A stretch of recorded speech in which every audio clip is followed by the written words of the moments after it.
रक्षा मंत्री राजनाथ सिंह ने एक बार फिर से पाकिस्तान को ललकारा है और इसी को लेकर बात कर लेना चाहेंगे। डिफेंस एक्सपर्ट पीके सहगल हमारे साथ मौजूद हैं।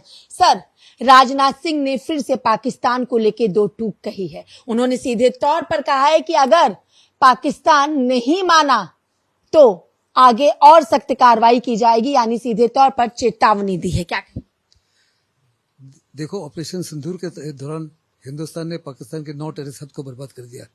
अभी पाकिस्तान की सरकार, पाकिस्तान की आर्मी, पाकिस्तान की ISI उनको दोबारा खड़ा कर रही है और कुछ बेसेस को पख्तूनख्वा में खड़ा भेज रही है।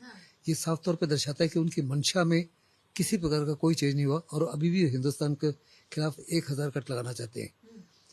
ये तमाम चीज को निगाह में रखते हुए राजनाथ सिंह ने कल नदन कमांड में उधमपुर में जवानों को संबोधित करते हुए साफ तौर पर पाकिस्तान को कहा है कि अगर आपने किसी भी हादसे को अंजाम देने की कोशिश की तो हम घुस कर मारेंगे। आपने जो पहलगाम में कार्रवाई की, लोगों के रिलीजन को पूछकर, हम कर्म को पूछकर कार्रवाई करते हैं और ऑपरेशन सिंदूर अभी भी जारी है। और अगर आपने किसी प्रकार से हिंदुस्तान को नुकसान पहुंचाना शुरू किया तो आपको उसकी जबरदस्त कीमत चुकानी। अच्छा, ये जो कहा गया है कि पीओके खुद भारत में आके मिल जाएगा, पीओके के लोग कहेंगे कि हम भारतीय हैं, क्या ऐसा मुमकिन है? और अगर ऐसा होता है तो क्या होगा? ऐसा मुमकिन हो चुका है। वहाँ पे मुजफ्फराबाद में वगैरह में आए दिन वहाँ नारेबाजी होती है, डेमोन्स्ट्रेशन होती है पीओके के हर बड़े शहर में कि वो हिंदुस्तान के साथ मिलना चाहते हैं। वो साफ तौर पे चाहते हैं कि हिंदुस्तान की कश्मीर में कितनी उन्नति हुई है और पीओके में किसी प्रकार की कोई उन्नति नहीं हुई। वहाँ कोई इंफ्रास्ट्रक्चर नहीं है, कोई हेल्थ केयर नहीं है, कोई एजुकेशन नहीं है, कोई नौकरियाँ नहीं है और कीमतें आसमान को छू रही हैं।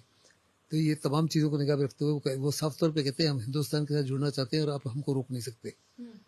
तो हिंदुस्तान भी साफ तौर पे कह रहा है कि हम मिलिटरीली कोई कार्रवाई नहीं करेंगे आपके खिलाफ, लेकिन एक दिन ऐसा आएगा जब वहाँ के लोग आपको मजबूर कर देंगे पीओके को हिंदुस्तान में शामिल करने के। ऑपरेशन सिंदूर जारी है, अगर जरूरत पड़ी तो फिर से ऑपरेशन सिंदूर किया जाएगा। ये सब कहने की जरूरत क्यों पड़ी? क्या वजह रही? क्यों इतनी इस तरीके से आईना दिखाया जा रहा है? क्या फिर से किसी तरीके का कोई संशय होता हुआ दिखाई दे रहा है? देखो, जैसे कि मैंने कहा कि पाकिस्तान जो है मुरीदके को, भवलपुर को दोबारा खड़ा कर रहा है और पाकिस्तान की सरकार, पाकिस्तान की आर्मी, पाकिस्तान की ISI और पाकिस्तान के लोग डोनेशन देकर उसको दोबारा खड़ा कर रहे हैं।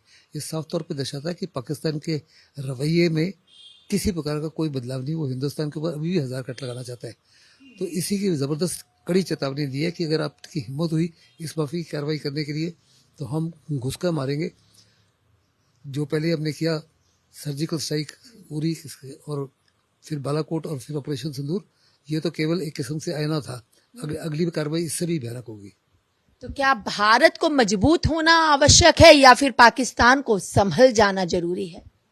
दोनों के लिए हिंदुस्तान तो मजबूत है ही है, लेकिन पाकिस्तान को साफ तौर पे संभलने की आवश्यकता है, लेकिन पाकिस्तान संभलेगा नहीं। सेना कितनी तैयार? सेना के लिए क्या कहेंगे भारत की कि अगर कभी कुछ ऐसा होता है तो किस तरीके से भारत उसका जवाब देता है?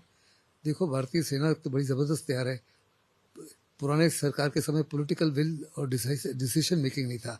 इस सरकार ने पॉलिटिकल विल और डिसीजन मेकिंग भी दर्शाया है। आपको याद होगा कि उरी में जब हमारे 19 सैनिक मारे गए तो हमने सर्जिकल स्ट्राइक की।